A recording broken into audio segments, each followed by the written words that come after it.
오늘 우리에게 주시는 하나님의 말씀은 신약성경 중에 고린도전서 1장 1절에서 3절까지 말씀입니다. 신약성경 262면 고린도전서 1장 1절에서 3절까지 이 계시의 말씀을 봉독할 때 살아계신 하나님의 음성을 들으실 수 있기를 바랍니다. 하나님의 뜻을 따라 그리스도 예수의 사도로 부르심을 받은 바울과 형제 소스데네는 고린도에 있는 하나님의 교회 곧 그리스도 예수 안에서 거룩하여지고 성도라 부르심을 받은 자들과 또 각 처에서 우리의 주 곧 그들과 우리의 주 되신 예수 그리스도의 이름을 부르는 모든 자들에게 하나님 우리 아버지와 주 예수 그리스도로부터 은혜와 평강이 있기를 원하노라. 아멘. 교회의 특성을 가장 잘 소개하는 신조가 니케아 콘스탄티노플 신조라고 했습니다. 그 신조 안에 교회론에 관련된 유명한 고백이 나옵니다. 우리는 하나의 거룩한 보편적 사도적 교회를 믿는다 하는 이 고백입니다. 여기에 교회의 네 가지 특성이 있는 거죠. 교회는 비록 다 흩어져 있지만 우리는 하나다. 또 교회는 거룩하다. 교회는 보편적이다. 교회는 사도적이다. 우리 지난 첫 시간에 교회의 하나됨에 대해서 나누었는데 오늘은 그 두 번째 이 교회의 거룩성에 대한 말씀을 드립니다. 그러면 이 교회의 거룩성에 대한 얘기를 하기 전에 먼저 진짜 교회는 거룩합니까? 세상 사람들이 보는 교회는 어떻습니까? 아니, 예수를 믿는 여러분들이 이 지역에 흩어져 있는 시카고 우리 한인교회를 보는 여러분의 마음은 어떻습니까? 교회가 거룩합니까? 물론 교회가 구원에 힘쓰고 또 성도들을 위로하고 또 선한 사업도 꽤 합니다. 하지만 그 못지않게 부끄러운 일들을 많이 행했습니다. 사랑이 많다고 하면서 다투고 또 다투면 용서하지를 못합니다. 교회의 성도나 예수를 믿지 않는 사람이나 그 생활에 있어서 별 차이가 없습니다. 똑같이 죄짓고 똑같이 다툽니다. 예수를 믿는 가정이나 예수를 믿지 않는 가정이나 주일날 교회에 출석하는 것 외에 뭐 그렇게 큰 차이가 있습니까? 그 이유가 무엇 때문이냐? 바로 교회로 부름받은 공동체가 거룩성을 상실했기 때문에 그렇습니다. 하나님께서는 너희는 거룩하라. 이는 나 여호와 너희 하나님이 거룩함이니라 하면서 당신의 백성들을 향해서 거룩함을 명령을 했습니다. 그러면 여러분 잘 아시는 대로 성경에서 이 거룩함이라는 것은 무슨 뜻이냐면 분리, 구별, 갈라놓음 이런 걸 뜻하는 말이에요. 즉 교회의 거룩이라는 이 특성은 세상과의 차별성에서 오는 것입니다. 교회가 세상과의 차별성을 잃어버리게 될 때 교회는 이미 타락의 길로 접어드는 거죠. 그래서 교회가 거룩성을 잃어버리게 되면 대표적으로 두 가지 현상이 나타나는데 첫째가 세속주의 현상입니다. 교회가 거룩함을 잃으면 세속주의에 빠지게 된다고요. 세속주의의 가장 큰 특징이 뭐냐? 물질주의입니다. 모든 것을 물질로 그 가치를 매깁니다. 사람의 가치를 그 온 천하보다 귀한 영혼으로 보질 아니하고 그 사람이 얼마나 수입이 좋으냐, 그 사람이 얼마나 재산이 많으냐 이런 거로다가 가치를 나눕니다. 교회가 이제 그런 식이 된 거죠. 교회도 얼마나 믿음이 훌륭하고 사랑이 많은 교회냐 이게 아니고 예산이 얼마고 모이는 사람의 숫자가 얼마냐 이 물질적으로 판단을 하려고 합니다. 구약의 선지자들이 그토록 비판했던 것이 바로 정치와 종교 지도자들의 탐욕이었습니다.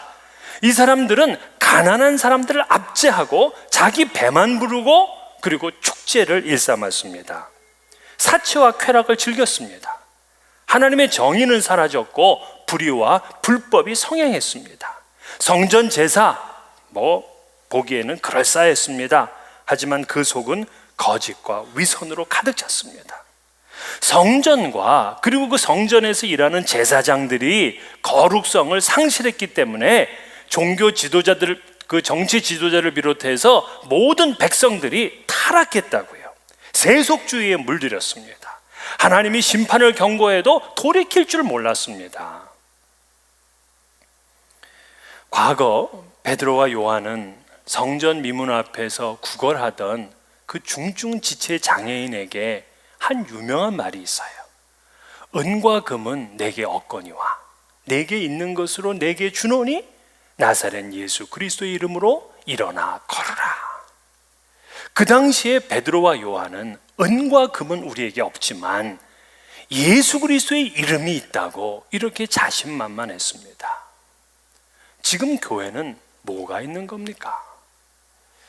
중세시대의 한 유명한 수도사가 로마에 가서 교황을 방문을 했습니다.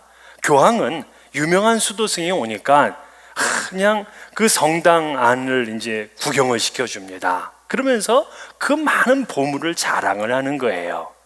그러나 교황이 자랑을 하다가 자기도 좀 민구스러웠던지 이렇게 얘기를 합니다. 이제는 교회에 은과 금이 없다고 말할 수 없게 되었구려. 그러니까 그 수도승이 하는 말이 이렇게 얘기를 합니다. 이제는 교회에 예수 그리스도의 이름이 있다고 말할 수 없게 되었습니다.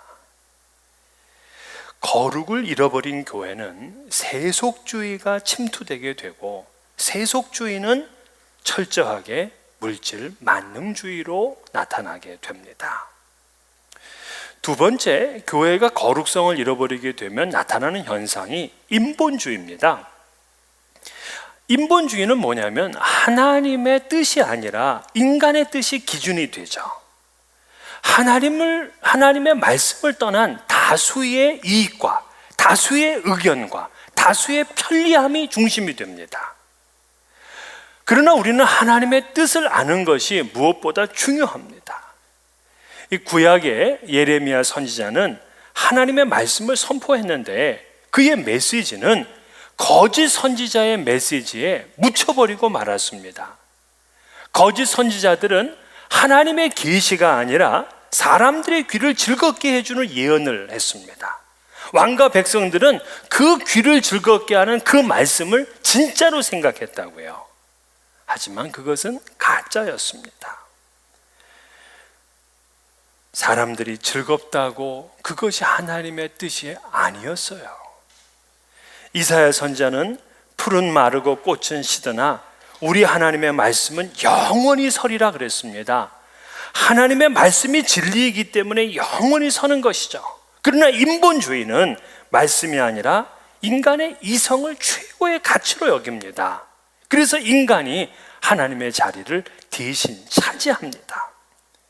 이렇게 교회가 거룩성을 잃어버리게 되면 사람 중심이 되고요, 사람을 즐겁게 하는 그런 일에만 이제 몰두하게 되는 거죠.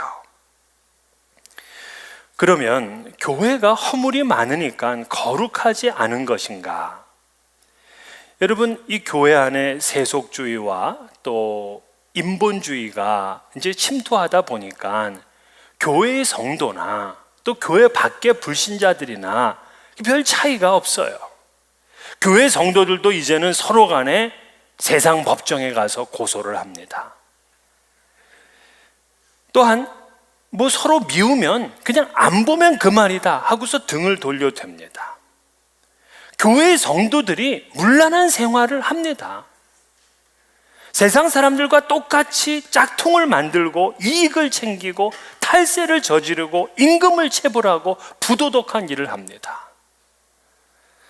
친한 친구 녀석에게 전도를 했더니 그 친구가 저한테 반문을 하더라고요. 도대체 믿는 사람과 믿지 않는 사람이 뭐가 다르길래 자기가 교회를 나가야 되냐고.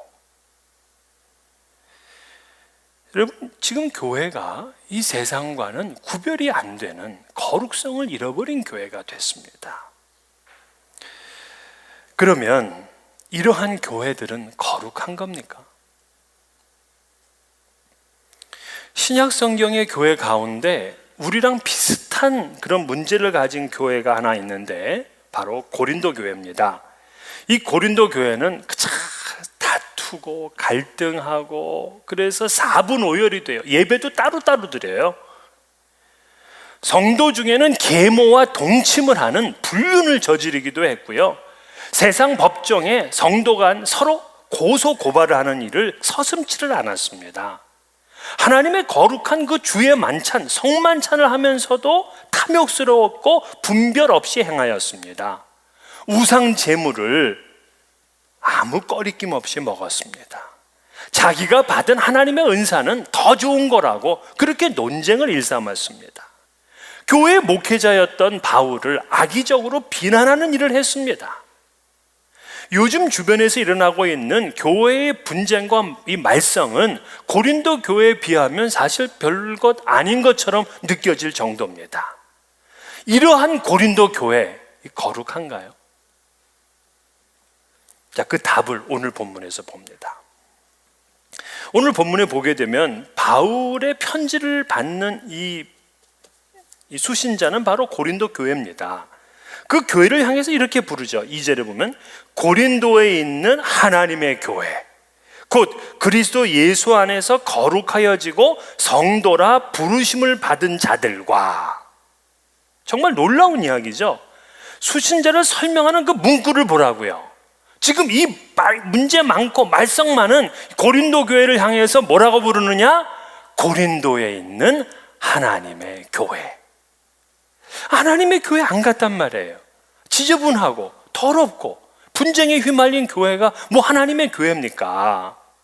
도저히 그럴 것 같지 않은데 바울은 이 고린도 교회를 향해서 하나님의 교회다 이렇게 부르고 있어요. 왜? 왜 이런 교회가 하나님의 교회일까? 어떤 목사님이 문제가 많은 교회에 부임을 하셨습니다. 그런데 보니까 서로 간에 갈등이 많고 이 문제가 해결되지 않고 있어요. 이렇게 하다 보면은 참 교회가 큰 어려움을 계속해서 겪을 것 같기에 이 목사님이 교회를 바꿔야 되겠다 하는 생각을 했습니다. 그래서 그때부터 교우들에게 인사를 하게 한 거예요. 서로 이제 주일 아침이 되면은 우리 교회는 좋은 교회입니다. 그렇게 인사를 하게 시켰어요. 한번 우리도 해보자고요.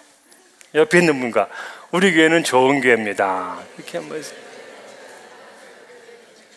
자, 그렇게 이제 인사를 한 거예요. 그러니까 뭐 얼마나 좋아요. 그런데 장로님 한 분이 제동을 걸었어요. 목사님께 따집니다. 목사님, 왜 거짓말을 하십니까?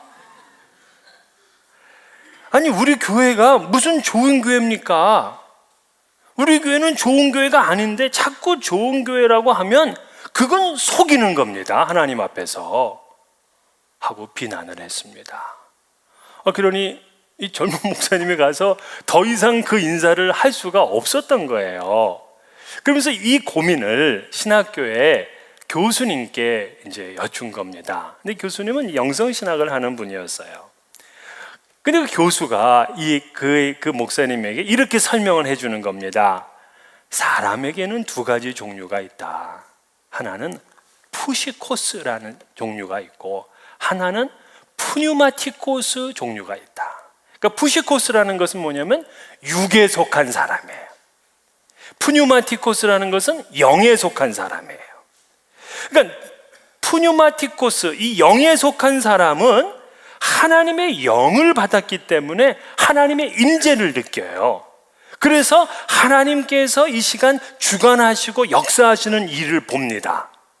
그러니까 지금 당장 눈에 보이는 그 현실만 보는 것이 아니라 보이지 않는 하나님께서 이 교회를 이루어 나가실 그런 미래까지 보는 눈을 가지고 있다고요. 그래서 이 목사님이 우리 교회는 좋은 교회입니다 라고 할 때 현실은 그렇지 않지만 하나님께서 역사를 이루어 주실 그것을 이분은 보고 믿었기 때문에 그렇게 인사한 거야. 하지만 육에 속한 사람은, 이 푸시코스 사람은요, 하나님의 임재를 못 느껴요. 왜? 하나님의 영이 없으니까. 하나님이 하실 일을 보지를 못합니다. 이런 분의 입장에서 보면 그 목사님이 지금 거짓말을 하고 있는 거예요. 현실이 아니니까. 그러나 신령한 사람은 그 안에 하나님의 영이 역사하기에 문제가 많은 교회지만 좋은 교회의 비전을 품을 수가 있는 거예요.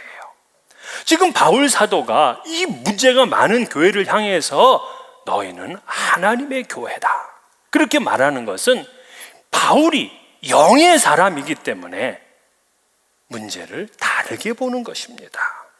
하나님께서 역사하실 하나님의 교회로 보는 거예요. 가정에서도 마찬가지입니다. 푸뉴마티코스의 사람은요, 지금 우리 가정이 힘들고 어려워도 하나님의 임재를 보는 거예요. 하나님의 역사하심을 보는 겁니다. 그렇기 때문에 지금 당장 환난을 당하지만 하나님의 역사하실 우리 가정에 대해 기대하게 되고 기도하게 되고 기뻐하게 되는 거예요. 나는 지금 병에 걸렸지만 하나님께서 역사를 이루어 주실 것을 믿기 때문에 병 중에서도 하나님께 감사하고 하나님께 찬양을 드릴 수 있는 거예요. 그러나 이 푸시코스 사람, 육에 속한 사람은 죽었다 깨나도 하나님의 영으로 보지 못하니까 지금 힘들면 이건 힘든 거야. 그러니까 좌절하고 포기하고 싶은 거예요. 마음에 안 드니까 당장 불평하고 싶은 겁니다. 그렇기 때문에 우리는 하나님의 영으로 이 교회를 봐야 돼요. 오늘 바울 사도가 고린도 교회를 향해서 하나님의 교회라 이렇게 지금 부르고 있는 거예요.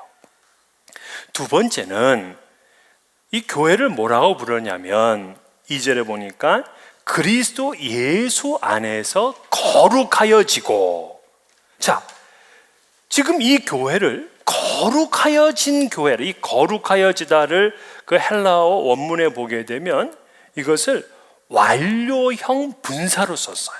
그러니까 완료형이라는 건 뭐냐면 현재 완료라고 우리 쓰는 말이 있잖아요. 현재 완료. 현재 완료는 지난 과거로부터 지금까지 계속되어 온 걸 얘기하는 거잖아요. 그것처럼 이 교회는 처음부터도 거룩했고 지금까지도 그 거룩함이 이어져 오고 있다 이 얘기예요. 이것도 좀 낯설어. 아니 지금은 아니잖아요. 처음은 뭐 거룩한 것 같지만 지금은 이렇게 서로 싸우고 이거 뭐 문제가 심각한데 이런 교회가 지금도 거룩할까요? 지금도 거룩해요. 교회는요, 아무리 싸우고 아무리 분열해도 그 교회는 거룩해요. 왜냐? 오늘 그 이유를 말해요. 그 이유는 첫 번째로 교회는 하나님의 교회, 즉 하나님의 소유이기 때문에 그렇습니다. 하나님의 소유이기 때문에 거룩한 거예요. 자, 이 거룩이라는 단어가 성경에 최초로 어디에 나오냐면 창세기에 나오는데 창세기에는 거룩이라는 단어가 한 번밖에 안 나와요. 그런데 놀랍게도 창세기 다음 책이 뭐예요? 출애굽기라고. 그 출애굽기에는 이 거룩이라는 단어가 124번이나 나와. 아니 갑자기 창세기에서 한 번 나온 게 이 출애굽기에서는 124번이나 나와. 출애굽기는 뭐가 있기에? 출애굽기는요, 하나님의 구원의 역사가 있습니다. 그래서 광야에 데려가서 하나님께서는 이스라엘 백성들을 너희는 나의 백성이라 그런다고요. 그래서 이스라엘은 하나님의 백성이 돼. 하나님의 소유가 돼. 하나님의 소유라는 이 개념이 거룩이 나오는 것입니다. 여기서 거룩이 나오는 거예요. 그러니까 이스라엘이 무슨 훌륭한 민족이기 때문에 거룩한 민족이 된 것이 아니야. 하나님이 그들을 구원하시고 그들을 소유 삼으셨기 때문에 거룩한 민족이 된 거예요. 오늘날 교회도 마찬가지. 교회가 무슨 훌륭한 일을 많이 하고 뭐 세상에 거룩의 빛을 막 드러냈기 때문에 거룩한 교회가 되는 게 아니라 하나님께서 구원하시고 하나님께서 소유하셨기 때문에 거룩한 교회가 된 거예요. 이런 거는 마찬가지예요. 우리가 지금 보면은 길에 벤츠 자동차가 여러분 얼마나 많이 다닙니까? 뭐 많아요. 우리 교인들도 뭐 여러 분 벤츠 자동차를 타. 그 고급 승용차인가는 분명해요. 그런데 만약에 대통령이 그 벤츠 자동차 중에서 하나를 자신의 대통령 전용차로 택했어요. 그러면 이 벤츠 자동차는요, 사람들이 함부로 못 만져요. 왜냐면 무슨 다른 대적하는 국가에서 와가지고 무슨 스파이가 와가지고 이상한 폭탄 장치하면 어떡합니까? 이거 함부로 못 만져요. 또 대통령이 타는 전용차 나 오늘 렌트 내고 싶어. 안 돼. 못 한다고요. 이건 대통령의 소유이기 때문에 못 만져요. 이것이 바로 소유와 관련된 거룩의 의미예요. 세상에 많은 공동체가 있죠. 많은 조직들이 있다고요. 그러나 하나님께서 교회를 당신의 소유로 삼아서 그래서 교회가 거룩해진 겁니다. 여기서 하나님의 소유 그러면 소유니까 단순하게 그냥 하나님의 소유물이다 이런 뜻으로 생각하겠지만 구약 성경에서 소유라는 말을 히브리어에서는 세굴라라 그래요. 이 세굴라라는 뜻은 뭐냐면 특별히 귀중하게 보관하는 값비싼 보배를 얘기하는 거예요. 하나님께서는 지금 모든 민족 중에서 가장 연약한 이스라엘을 세굴라, 가장 귀한 보배로 삼았어요. 이 세상에 여러분 얼마나 많은 사람들이 있습니까? 그러나 부족하고 못난 우리 같은 사람을 하나님께서는 세굴라로 삼았어요. 가장 귀한 보배로 삼은 거예요. 하나님이 그렇게 소유하셨기 때문에 거룩한 존재가 된 거예요. 여러분 의자, 우리가 흔히 쓰는 의자가 오래되면 이제 망가지고 가치가 없잖아요. 그러나 해밍웨이가 작품을 쓸 때 늘 앉아서 그 의자에 앉아서 작품을 썼어. 그러면 그 의자는요 보통 비싸질 않아요. 네? 모자, 뭐 누구나 다 모자를 쓰지만 조지 워싱턴 미국 초대 대통령이 썼던 모자야. 그러면 그거는 값비싸게 된다고요. 수많은 사람이지만 그래요.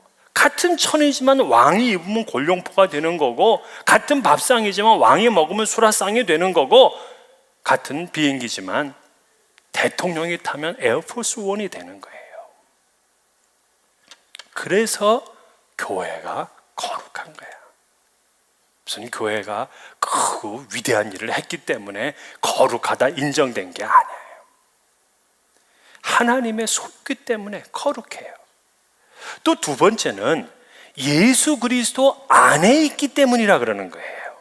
그럼 반대로 예수 그리스도 밖에 있으면 거룩할까요? 예수 그리스도 밖에 있으면 아무리 좋은 일을 많이 한다고 하더라도 그를 거룩하다, 아무리 좋은 일을 많이 하는 단체라 그래도 그 단체를 거룩하다 그렇게 말하질 않아요. 예수 그리스도 안에 있어야 됩니다. 예수 그리스도 안에 있다는 얘기는 예수 그리스도와 영적인 연합이 이루어졌다는 거잖아요. 즉 교회는 예수 그리스도의 십자가, 예수 그리스도의 부활, 그리고 성령의 임재로 세워졌다고요. 그래서 예수 그리스도께서 머리 되신 이 교회를 통하지 아니하고는 구원을 받을 수가 없어요. 물론 교회가 때로는 다투고 분쟁에 시달리고 심지어는 역겨운 냄새가 나기도 해요. 그렇지만 그 교회는 여전히 세상을 구원하는 구조선입니다. 우리가 이걸 잊어서는 안 돼요. 만약 여러분이 바다에 배를 타고 갔는데 풍랑을 만나서 바다에 이제 빠져서 죽게 됐습니다. 근데 구조선이 왔어. 근데 지저분해. 이 구조선 탈 거야, 안 탈 거예요? 타요, 안 타요? 당연히 타지. 구조선에 쓰레기가 많아. 탈 거야, 안 탈 거예요? 탄다고. 하나님께서는 세상을 구원하는 구조선을 교회 외에 둔 게 없어요. 교회가 아무리 진짜 문제가 많고 그냥 짜증이 나고 타고 싶질 않지만 그래도 타야 돼. 그래도 타야 돼요. 오직 교회만이 우리를 구원하는 하나님이 세우신 공동체이기 때문에 그렇습니다. 그래서 교회가 거룩하다는 거예요. 교회가 하나님의 소유이고 그리스도 안에 있어서 구원의 일을 하기 때문에 교회가 거룩한 거야. 그런데 세계의 교회 역사를 보게 되면은요, 이 교회가 특성은 거룩한데 그 거룩함의 특성을 잘 나타내지를 못하고 있는 교회들이 있어요. 근데 그런 교회들이 지속이 되게 되면 하나님이 촛대를 옮기시는 걸 알 수 있어요. 초대교회 얼마나 왕성했습니까? 그러나 그 초대교회들이 전부 다 문을 닫았어요. 이스라엘 백성들 끝까지 그들이 거룩의 빛을 드러내지 못했습니다. 그러니까 다윗 왕 이후로 400년 뒤에 완전히 멸망하고 말았어요. 2500년 동안을 나라가 없는 민족으로 살았습니다. 그렇기 때문에 교회의 성도들은 반드시 거룩성의 빛을 드러내야 돼. 단지 교회의 특성은 거룩합니다, 그거로만 만족할 것이 아니라 교회는 거룩성을 드러내야 된다고요. 그러면 거룩성을 어떻게 드러낼 수 있느냐? 그 방법이 세 가지인데요. 첫째는 교회는 말씀과 기도가 살아야 됩니다. 말씀이 산다는 것은 진리를 따른다는 거예요. 예수님은 그 대제사장의 기도를 요한복음 17장에서 하는데, 요한복음 17장 17절에 이렇게 기도하는 내용이 있어요. 그들을 진리로 거룩하게 하옵소서, 아버지의 말씀은 진리니이다. 여러분 요거 잘 기억하세요. 그들을 진리로 거룩하게 하옵소서. 자, 거룩하게 되는 거는 뭐로 된다? 진리로 되는 거예요. 그럼 진리는 뭐다? 하나님의 말씀이다. 그럼 이걸 정리해 보면 하나님의 말씀으로 우리는 거룩하게 되는 거예요. 즉 하나님의 말씀을 따라 살아야 그 사람의 거룩함의 빛이 드러나는 거예요. 교회도 이 세상에 휩쓸려 가지고 인본주의, 세속주의, 물질주의에 빠져 있으면 거룩의 빛이 드러나질 않아. 그러나 하나님의 말씀을 순종하는 교회라면 그 교회는 진리 안에서 사는 것이고 그 교회는 거룩함의 빛을 드러내는 거예요. 그래서 교회는요, 하나님의 말씀을 공부하는 일에 열심을 내는 겁니다. 사실 우리 이민 생활이 바쁘고 힘든 건 사실이에요.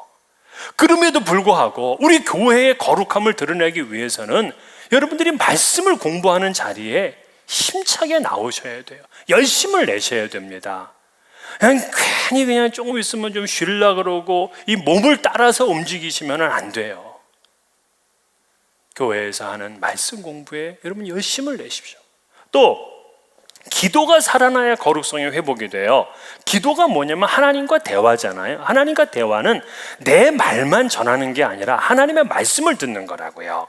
그래서 기도를 하고 나면 그 사람의 마음에 하나님의 영, 하나님의 말씀이 차. 하나님의 말씀이 차기 때문에 세상을 뛰어넘는 삶을 살게 되는 거예요. 그러니까 단순하게 시간만 보내는 기도가 아니라 진정으로 하나님과 교제하고 하나님의 말씀을 여러분의 마음에 담는 그러한 기도를 드려야 됩니다. 그러면 그의 삶 가운데, 교회 가운데 거룩성이 드러나는 거예요. 두 번째, 교회는 어떨 때 거룩성의 빛이 드러나느냐면 선한 사업에 힘써야 됩니다. 거룩은 골방에서 이루어지는 게 아니라는 사실이에요. 나 거룩하게 살래? 그래서 모든 사람과 단절하고 혼자 무슨 수도를 열심히 하고 돌을 닦는다고 그 사람이 거룩한 사람이 되는 게 아니야. 로마서 6장 19절에 보면 이제는 너희 지체를 의에게 종으로 내주어 거룩함에 이르라, 이렇게 말씀해요. 자, 어떻게 거룩함에 이르라? 너의 지체를 의에게 종으로 내줘라. 이 말은 뭐냐면 의로운 일에 너희 몸을 헌신해라. 그래서 거룩함에 이르라는 거예요. 거룩은 세상으로부터 분리지만 고립은 아니에요. 오히려 세상으로부터 고립되고 산다면 그건 거룩함이 아니라 이기심입니다. 그래서 교회는 의로운 일, 세상을 향해서 선한 사업에 힘을 써야 됩니다. 선한 사업과 의로운 일에 적극적으로 나설 때 교회는 거룩의 빛을 드러내게 되어 있는 거예요. 우리 교회가 매월 기도의 집을 섬깁니다. 그럴 때마다 교회의 거룩함이 드러나는 거예요. 또 우리 지난 토요일에도 우리 미랄 그 선교단의 장애우들을 우리가 체육대회를 해주면서 음식도 대접하고 또 게임도 하고 그들과 즐거운 시간을 가졌습니다. 그랬더니 지난주에 보니까 그 한국의 CTS 방송에서 PD가 여기 사시는 PD더라고요. 그분이 나와서 취재를 해갔습니다. 근데 그분과 얘기를 해보면서 그런 얘기를 해요. 12년이 넘도록 이러한 일을 계속해서 하는 교회가 드물다고 합니다. 그러면서 참 너무나 귀한 사역을 한다고 그 취재를 했는데 못 봤어. 왜냐면 한국에서 방송을 하니까. 세계에서 뭐 나온다 그러는데 뭐 언제 하는지를 몰라서 못 봤지만 우리 교회를 잘 취재해 갔어요. 이럴 때 거룩의 빛이 드러나는 거예요. 또 우리 랜로드인 이 크라이스트 처치는 지난 몇 주 전에 이제 아주 반짝 러미지 세일을 했는데 이 교회가 가을이 되면 아주 본격적인 그런 러미지 세일을 합니다. 근데 작년에도 수익금이 30만 불이 넘었다는 거예요. 30만 불. 그걸 가지고 이 지역에 있는 가장 어려운 기관들 100% 다 도네이션 했습니다. 이 일을 얼마 동안 해왔느냐? 80년 이상 해왔어요. 그래서 기네스북에까지 올라가 있는 거예요, 이 교회가. 이럴 때 거룩의 빛이 드러나. 우리의 조국 땅 대한민국은 기독교인이 20%밖에는 안 되지만 한국에서 이루어지는 모든 자선 활동의 75%는 교회가 합니다. 15%는 천주교가 합니다. 5%는 불교가 합니다. 이러한 사역들이 하나님의 교회의 거룩한 빛을 드러내는 사역이에요. 그래서 우리 약속의 교회도 하나님 앞에 의롭고 선한 사업을 많이 만들고 우리 성도님들이 그 일에 힘차게 참여하는 그런 일들이 있어야 돼. 마지막 끝으로 세 번째로는 각 성도가 자신을 깨끗하게 해야 됩니다. 이 성도, 오늘 우리 본문에 그러잖아요. 성도라 부르심을 받은 자들, 그렇게 얘기를 했어요. 성도라 부르심을 받은 자들. 여러분이 잘 아신 대로 이 성도를 영어로는 The Saints라 그럽니다. 그럼 이게 뭐의 복수예요? Saint의 복수야. 성, 거룩한 성, 그거의 복수형이라고. 우리는 뭐 성 베드로, 성 바울, 성 마가, 성 요한, 이거는 입에 잘 붙어요. 그런데 그 사람들만 성이 아니고 여러분들 이름 앞에도 다 붙어 있는 거예요. 붙이기 미안하죠. 미안해. 성 김경수, 이게 말이 다 됩니까 이게? 그러나 우리 주님께서는 이 한 사람 한 사람 모은 여러분 모두를 The Saints, 성도라 이렇게 불렀어요. 그러니까 우리가 그 이름에 걸맞는 삶을 살아야 되잖아요. 디모데후서 2장 21절에 보면 누구든지 이런 것에서 자기를 깨끗하게 하면 귀 쓰는 그릇이 되어 거룩하고. 성도가 깨끗하면 거룩해요. 거룩하면요 당당합니다. 모세 보세요. 모세가 떨기나무 가운데 하나님을 만나고 나서 거룩을 체험해요. 그러고 나니까 바로 왕 앞에 담대하게 나가는 겁니다. 야곱이 야복 강가에서 하나님을 만남으로 거룩을 체험해요. 그러고 나니까 자기의 형 에서 앞에도 당당하게 나아가는 겁니다. 거룩한 자는 세상을 당당하게 살아요. 세상을 승리하며 산다고요. 이 매와 독수리를 연구한 이 브루프 박사는 이런 말을 했어요. 이 매나 독수리가 이제 주로 얘네들은 한 마리 이렇게 이제 날아다닌다고요. 날아다니면 가끔은 이 까마귀 떼나 이 또 다른 새들이 공격을 하기도 한다 그래요. 딱새 이런 무리들이. 그러면 독수리하고 이 까마귀 떼하고 싸운다. 누가 이겨요? 독수리 한 마리랑 까마귀 떼랑 힘센 놈이 이기는 거예요. 몰라, 안 싸워봐가지고요. 근데 왜냐면 독수리가 능히 싸울만 하다 그래요. 독수리는. 매는 이러한 떼들하고도 싸울만 하대요. 근데 독수리가 안 싸워. 독수리라면 어떻게 그러면 이 문제를 해결하느냐? 원을 그리면서 올라가. 그러면 까마귀가 가다가 못 쫓아가. 그거로 게임 끝이에요. 우리 성도가 이렇게 살아야 되지 않겠습니까? 그저 덤빈다고 그래 한번 해보자 막 눈 지켜뜨면서 이렇게 싸우지 않고, 예? 이 세상에 넘보지 못할 만큼 그렇게 자신을 깨끗하게 고고하게 살면 모든 적들이 다 거기서 중단하고 끝나는 거예요. 여러분, 우리 교회는 특성상 거룩해요. 그러나 거룩한 것이 특성으로 끝나는 것이 아니라 오늘 주신 이 말씀을 붙들고 거룩한 빛을 세상에 나타내므로 하나님을 기쁘시게 하는 우리 교회가 되기를 주의 이름으로 축원합니다.